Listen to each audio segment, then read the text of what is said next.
Hello അസ്സാം വലൈക്കും. പുതിയൊരു വീഡിയോയിലേക്ക് എല്ലാവർക്കും സ്വാഗതം. ഇൻഷാ അല്ലാഹ് ഇന്നത്തെ ക്ലാസ്സിൽ നമ്മൾ പറയാൻ വേണ്ടിയിട്ട് ഉദ്ദേശിക്കുന്നത് എന്താണെന്ന് വെച്ച് കഴിഞ്ഞാൽ നിങ്ങൾക്ക് തമ്മിൽ കണ്ടപ്പോൾ തന്നെ മനസ്സിലായിട്ടുണ്ടാകും. ഇപ്പം ഞാൻ ഈ തമ്മിൽ, അതായത് ഇവിടെ ഞാൻ ചോദിച്ചിരിക്കുന്ന ഈ ഒരു ചോദ്യം ചിലപ്പോൾ നമ്മുടെ മനസ്സിലും ഒരു ചോദ്യചിഹ്നമായിട്ടുണ്ടാകും. നിങ്ങൾ തന്നെ ഒരു നല്ല രീതിയിൽ തന്നെ ഒന്ന് ആലോചിച്ചിട്ടുണ്ടാകും. അതെ, അന്ത്യനാളിൽ നമ്മളോട് പഠിച്ചവൻ എന്തായാലും ചോദിക്കും. പഠിച്ചവന് 4 ചോദ്യങ്ങൾ നിർബന്ധമായിട്ടും നമ്മളോട് ചോദിക്കും. നീ നിൻ്റെ സമയം എന്തിനു ചെലവഴിച്ചു?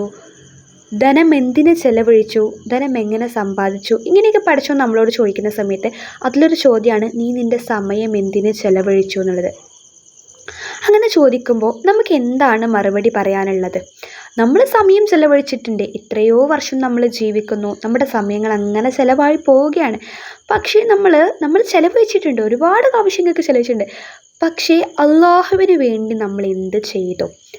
നമ്മളൊരു മുസ്ലിം ആയിട്ടുള്ള വ്യക്തിയാണ്, സ്വർഗത്തിലേക്ക് പ്രവേശിക്കാനുള്ള യാത്രക്കാരാണ് നമ്മൾ. അവിടേക്ക് വേണ്ടി നമ്മൾ എന്താണ് ചെയ്തത് എന്നാണ് ഇവിടെ പ്രധാനമായിട്ടും ഉദ്ദേശിക്കുന്നത്. നമ്മളിൽ ആർക്കെങ്കിലും അങ്ങനെ ഉത്തരമുണ്ടോ? കറക്റ്റായിട്ട് പറയാനായിട്ട് ഉത്തരമുണ്ടോ? നമുക്ക് ചിലപ്പോൾ ഡൗട്ട് തന്നെയായിരിക്കുമല്ലേ, പഠിച്ചോനെ ഞാനിപ്പോൾ എന്തെൻ്റെ സമയം ചിലവഴിച്ച്, ഞാൻ എന്തിനായിരിക്കും ചിലപ്പോൾ ചിലവഴിച്ചത്? നമുക്ക് തന്നെ ചിലപ്പോൾ അറിയുണ്ടാവില്ല എന്തിനാണ്. അപ്പോൾ ഒന്നും ഇങ്ങോട്ട് മനസ്സിലേക്ക് വരുന്നില്ലല്ലോ. ഞാൻ 5 വക്ത് നിസ്കരിക്കാറുണ്ട്, റമദാൻ മാസമായ നോമ്പ് നോക്കാറുണ്ട്, അതിലും കൂടുതൽ ഇപ്പോൾ എന്താണെന്നൊക്കെ വിചാരിക്കുന്ന ആൾക്കാരുണ്ടാകും. എന്തായാലും അന്ത്യനാളിൽ പഠിച്ചോ നമ്മളോട് ഇങ്ങനെയൊരു ചോദ്യം ചോദിക്കും. അപ്പം നമുക്ക് പറയാനായിട്ട് ഒരുപാട് നല്ല കാര്യങ്ങൾ വേണം. നമ്മൾ നല്ല മത്സരബുദ്ധിയോടെ എടുത്തിട്ട് അങ്ങനെ ഒരുപാട് നല്ല കാര്യങ്ങൾ പഠിച്ചവനോട് പറയാൻ വേണ്ടിയിട്ട് നമ്മൾ നമ്മുടെ അക്കൗണ്ടിൽ ഇങ്ങനെ ശേഖരിച്ച് വെച്ചുകൊണ്ടേയിരിക്കണം. നമുക്ക് എങ്ങനെ ശേഖരിക്കാം? നമുക്ക് ഒരുപാട് ദിക്റുകൾ ചെല്ലാം. പിന്നെ അതുപോലെ നമ്മുടെ പകൽ സമയം നമുക്ക് സുന്നത്ത് നോമ്പുകളൊക്കെ എടുക്കാൻ വേണ്ടിയിട്ട് പറ്റും. സുന്നത്ത് നോമ്പുകൾ എടുക്കാം. അതുപോലെ തന്നെ നമുക്ക് നമ്മുടെ രാത്രി സമയങ്ങളിൽ നമ്മുടെ തഹജ്ജുദ് നിസ്കാരം, മറ്റു നിസ്കാരങ്ങളൊക്കെ നിർവഹിക്കാം. എന്നും നമുക്ക് ഒരുപാട് സുന്നത്ത് നിസ്കാരങ്ങളും റവാത്തിബൊക്കെ നിർവഹിക്കാം. അതുപോലെ തന്നെ ഒരുപാട് ദിക്റുകൾ ചെല്ലാം, സ്വലാത്തുകൾ ചെല്ലാം. മുത്തനബി തങ്ങളുടെ പേരിലൊക്കെ ഒരുപാട് സ്വലാത്തുകൾ ചെല്ലാം. ഇങ്ങനെ ഖുർആനുകൾ ഓതാം, ഖുർആൻ ഓതിയിട്ട് ഖത്തമൊക്കെ പൂർത്തിയാക്കാം. ഇങ്ങനെ നല്ല കാര്യങ്ങൾക്ക് വേണ്ടിയിട്ട് നമ്മൾ നമ്മുടെ സമയം ചെലവഴിക്കണം. നമ്മൾ കേട്ടിട്ടുണ്ടല്ലോ ഈ സൂഫികളെക്കുറിച്ച്. സൂഫികളെന്ന് പറഞ്ഞു കഴിഞ്ഞാൽ അള്ളാഹുവിലേക്ക് മാത്രം സമയം കണ്ടെത്തിയിട്ട് കുടുംബവും ഒക്കെ ഉപേക്ഷിച്ചിട്ട് പോയി സ്വയം ഒറ്റക്കൊരു സ്ഥലത്ത് പോയിരുന്നിട്ട് അള്ളാഹുവിലേക്ക് മാത്രം ഇബാദത്തുകളിൽ മുഴുകി ജീവിക്കുന്ന ആൾക്കാരാണ് ഈ സൂഫികളെന്ന് പറയുന്നത്. സൂഫിസം സ്വീകരിക്കുക എന്നൊക്കെ കേട്ടിട്ടുണ്ടാകും. അപ്പോൾ ഇങ്ങനെയുള്ള ആൾക്കാർ ഒരുപാടുണ്ട്. നമ്മളും അവരും മനുഷ്യരാണ്. നമ്മളെല്ലാവരെയും സൃഷ്ടിച്ചിട്ടുള്ളത് ഒരേ മണ്ണുകൊണ്ടാണ്. നമുക്ക് എല്ലാവർക്കും ഉള്ളത് ഒരേ സമയമാണ്. അപ്പോൾ അവരങ്ങനെയൊക്കെ ചെയ്യുന്ന സമയത്ത് നമ്മൾ അത്രയും ചെയ്തില്ലെങ്കിലും നമ്മുടെ ജീവിതത്തിനിടയ്ക്ക് നമ്മൾ സ്വർഗത്തിലേക്ക് ഉള്ള യാത്രക്കാരാണ്. നമ്മുടെ ജീവിതത്തിലെ പ്രധാന ഉദ്ദേശം ആഖിറമായിരിക്കണം. അല്ലാതെ നമ്മുടെ ഈ ഒരു ദുനിയാവിലെ ജീവിതത്തിനിടയ്ക്ക് എപ്പോഴെങ്കിലും സമയം കിട്ടുമ്പോൾ ചെയ്യാനുള്ളതായിരിക്കരുത് ഒരിക്കലും അള്ളാഹുവിലേക്കുള്ള ഇബാദത്ത് എന്ന് പറയുന്നത്. അള്ളാഹുവിലേക്കുള്ള ഇബാദത്ത് എന്ന് പറയുന്നത് നമ്മുടെ ജീവിതത്തിലുള്ള നിർബന്ധമായിട്ടുള്ള ഘടകമായിരിക്കണം.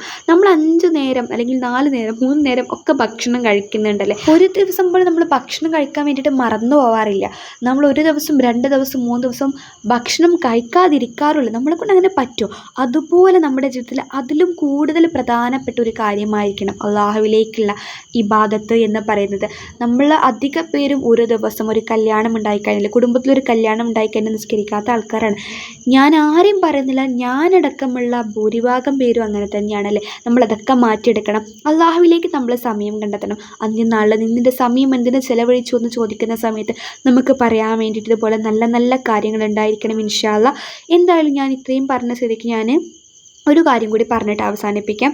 നിങ്ങൾക്ക് വേണമെങ്കിൽ ഒരുപാട് നല്ല ക്ലാസ്സുകളൊക്കെ കേട്ടിട്ട് നന്നായിട്ട് അറിവുകൾ ഉണ്ടാക്കിയെടുക്കാം. അല്ലാഹു തആലയിലേക്ക് ഏറ്റവും നന്നായിട്ട് അടുക്കാനുള്ള, അള്ളാഹുവിൻ്റെ ഒരു ബെസ്റ്റ് ഫ്രണ്ട് തന്നെ ആവാനുള്ള കാര്യങ്ങൾ നമുക്ക് ഉണ്ടാക്കിയെടുക്കാം. നമ്മൾ ദുനിയാവിൽ തന്നെ അള്ളാഹുവിൻ്റെ ബെസ്റ്റ് ഫ്രണ്ട് ആയിക്കഴിഞ്ഞാൽ നമുക്ക് സ്വർഗത്തിൽ പോകുന്ന സമയത്തായാലും അന്ത്യനാളിലായാലും നമുക്ക് നല്ല പരിചയമായിരിക്കില്ല പഠിച്ചവനെ. എന്തൊരു രസമായിരിക്കും എന്ന് ആലോചിച്ച് നോക്കിയെങ്കിൽ നമ്മൾ സ്വർഗത്തിലേക്കുള്ള യാത്രക്കാരാണ്. അവിടുത്തെ കാരണവരെ നമുക്ക് നേരത്തെ പരിചയമുണ്ട്. നേരത്തെ നമ്മൾ നല്ല ബെസ്റ്റ് ഫ്രണ്ട്സ് ആണെങ്കിൽ പിന്നെ നമുക്ക് വല്ലതും പേടിക്കാനുണ്ടോ? നമ്മുടെ ബെസ്റ്റ് ഫ്രണ്ട് അവിടെ ഉണ്ട്. നമ്മുടെ ബെസ്റ്റ് ഫ്രണ്ടാണ് അവിടുത്തെ കാരണവർ. അപ്പോൾ നമ്മൾ നേരെ സ്വർഗത്തിലേക്ക് കയറ്റി വിടൂലേ നമ്മളെ. അപ്പോൾ അതുകൊണ്ട് തന്നെ എല്ലാവരും അള്ളാഹുത്തലേക്ക് നന്നായിട്ട് ഭാരമേൽപ്പിക്കുക, അവൻ്റെ ബെസ്റ്റ് ഫ്രണ്ട് ആവാൻ ശ്രമിക്കുക. അവൻ്റെ ബെസ്റ്റ് ഫ്രണ്ട് ആവാനുള്ള ഒരു വഴി ഞാൻ നിങ്ങൾക്ക് പറഞ്ഞു തരട്ടെ. നമ്മുടെ ഖുർആനിക് റൂട്ട്സ് അക്കാഡമിയുടെ ഈ ഒരു ക്ലാസ്സിൽ നിങ്ങൾ ജോയിൻ ചെയ്ത് കഴിഞ്ഞാൽ നിങ്ങൾക്ക് അള്ളാഹുത്തലയുടെ ബെസ്റ്റ് ഫ്രണ്ട് ആവാം, അള്ളാഹുലേക്ക് ഏറ്റവും നന്നായിട്ട് എടുക്കാം. നമ്മുടെ സമയം അള്ളാഹുവിലേക്ക് നമുക്ക് കണ്ടെത്താൻ വേണ്ടിയിട്ട് സാധിക്കും. നിസ്കരിക്കാൻ മടിയൊക്കെ ഉണ്ടെങ്കിൽ ഒക്കെ നമുക്ക് മാറ്റിയെടുക്കാം, പൂർണ്ണമായിട്ടും നല്ലൊരു മനുഷ്യനായിട്ട് മാറാം. നമുക്ക് എന്തെങ്കിലും ദുസ്വഭാവങ്ങൾ ഉണ്ടെന്നുണ്ടെങ്കിൽ നമുക്കതൊക്കെ മാറ്റിയെടുക്കാൻ വേണ്ടിയിട്ട് പറ്റും. പിന്നെ അതുപോലെ തന്നെ തൗബയൊക്കെ ചെയ്ത് പുതിയൊരു ഫ്രഷ് ആയിട്ട് നമുക്ക് അള്ളാഹുവിലേക്ക് പൂർണ്ണമായിട്ടും അടക്കാം. അള്ളാഹുവിൻ്റെ ഒരു ബെസ്റ്റ് ഫ്രണ്ട് തന്നെ നമുക്കാവാൻ പറ്റും ഇൻഷാ അല്ലാഹ്. ദേഷ്യം, വാശി, ക്ഷമക്കേട് ഇതുപോലത്തെ മോശ സ്വഭാവങ്ങളൊക്കെ നമുക്ക് മാറ്റിയെടുക്കാം. ദുസ്വഭാവങ്ങൾ എന്തെങ്കിലും ഉണ്ടെങ്കിൽ ഇതൊക്കെ മാറ്റിയെടുക്കാം. അപ്പോൾ നിങ്ങൾക്ക് ഇതിൽ ഫീ വരുന്നത് 500 രൂപയാണ് കേട്ടോ. 500 രൂപയാണ് ഈ ഒരു ക്ലാസ്സിൻ്റെ ഖുർആനിക് റൂട്ട്സ് അക്കാഡമിയുടെ കീഴിലുള്ള നല്ല മനുഷ്യനാകാമെന്ന് പറയുന്ന ഈ ഒരു ക്ലാസ്സിൻ്റെ ഫീ വരുന്നത് 500 രൂപയാണ്. അപ്പോൾ നിങ്ങൾ വിചാരിക്കും നല്ല മനുഷ്യനാകെ, ഞാൻ നല്ല മനുഷ്യൻ തന്നെയാണ്, ഇത് വേറെയുള്ളവർക്കുള്ളതാണെന്ന് വിചാരിക്കും. അങ്ങനെയൊന്നുമല്ല കേട്ടോ. ഇതിൻ്റെ ഒരു പേര് മാത്രമാണ് നല്ല മനുഷ്യനാകുക എന്നുള്ളത്. നിങ്ങൾക്ക് നല്ല മനുഷ്യനാകാൻ പറ്റും. അതോടൊപ്പം തന്നെ അള്ളാഹുലേക്ക് നന്നായിട്ട് എടുക്കാനും അവൻ്റെ ഒരു ബെസ്റ്റ് ഫ്രണ്ട് ആകാനും ഈ ഒരു ക്ലാസ് ഉപകരിക്കും കേട്ടോ. ഞാൻ പറഞ്ഞല്ലോ, ഇതിൽ ബാച്ചായിട്ടുള്ള ക്ലാസ്സുകൾക്ക്, ബാച്ച് എന്ന് പറയുമ്പോൾ ഒരുപാട് ആൾക്കാരുണ്ടാകും, 500 രൂപയാണ് ഫീ. പേഴ്സണലൈസ്ഡ് ആയിട്ടുള്ള നിങ്ങൾക്ക് ഒറ്റക്കാണ് ക്ലാസ് വേണ്ടതെന്നുണ്ടെങ്കിൽ നിങ്ങൾക്ക് 700 രൂപയാണ് കേട്ടോ ഫീ. പിന്നെ ഒരു കാര്യം പറയാനുള്ളത്, ഇത് ലൈവായിട്ടുള്ള ക്ലാസ്സുകളല്ല. നിങ്ങൾക്ക് എപ്പോഴാണോ ഫ്രീ ആകുന്നത് അപ്പോൾ നിങ്ങൾക്ക് ക്ലാസ്സുകൾ കാണാൻ പറ്റും കേട്ടോ. അതായത് നിങ്ങൾക്ക് ലൈവായിട്ടുള്ള ക്ലാസ്സുകളെല്ലാം ചുരുക്കം. അപ്പോൾ താല്പര്യമുള്ളവരൊക്കെ ജോയിൻ ചെയ്യുക. എങ്ങനെയാണ് ജോയിൻ ചെയ്യേണ്ടതെന്ന് വെച്ച് കഴിഞ്ഞാൽ ഈ വീഡിയോൻ്റെ താഴെ ഡിസ്ക്രിപ്ഷൻ ബോക്സിൽ ഞാനൊരു വാട്സപ്പ് കമ്മ്യൂണിറ്റി ഗ്രൂപ്പിൻ്റെ ലിങ്ക് കൊടുത്തിട്ടുണ്ട്. അപ്പോൾ ആ ഒരു കമ്മ്യൂണിറ്റി ഗ്രൂപ്പിലേക്ക് എല്ലാവരും ആ ലിങ്കിൽ ക്ലിക്ക് ചെയ്ത് എല്ലാവരും കമ്മ്യൂണിറ്റി ഗ്രൂപ്പിൽ അംഗമാവും. അപ്പോൾ നിങ്ങൾക്ക് ഓരോരുത്തർക്കും നമ്മൾ വിളിക്കുന്നതാണ്. പിന്നെ പ്രത്യേകം പറയാനുള്ളൊരു കാര്യം, നിങ്ങൾ ഈ ഒരു ഗ്രൂപ്പിൽ ജോയിൻ ചെയ്ത് കഴിഞ്ഞാൽ നിങ്ങൾ കോൾ അറ്റൻഡ് ചെയ്യണം. ഇനി അത്രയും അറ്റൻഡ് ചെയ്യാൻ പറ്റാത്ത സാഹചര്യമാണെന്നുണ്ടെങ്കിൽ നിങ്ങൾ എന്ത് ചെയ്യണം, മെസ്സേജ് അയച്ചില്ല അറ്റ്ലീസ്റ്റ് ഒരു റിപ്ലൈ എങ്കിലും തരണം. അങ്ങനെ ഒരുപാട് ആൾക്കാരുണ്ട്. ഭയങ്കര ചടപ്പാണ് സത്യം പറഞ്ഞാൽ ആ ഒരു പരിപാടി എന്ന് പറയുന്നത്. ചീപ്പ് ഏർപ്പാടാണ്. അപ്പോൾ നിങ്ങൾ ജോയിൻ ചെയ്ത് കഴിഞ്ഞാൽ എന്തായാലും മെസ്സേജിന് റിപ്ലൈ തരിക. വിളിക്കുകയാണെങ്കിൽ മാക്സിമം എടുക്കാൻ വേണ്ടിയിട്ട് ശ്രദ്ധിക്കുക. അത്രയും ബിസി ആണെന്നുണ്ടെങ്കിൽ മാത്രം കോൾ എടുക്കാതിരിക്കാൻ ശ്രദ്ധിക്കുക.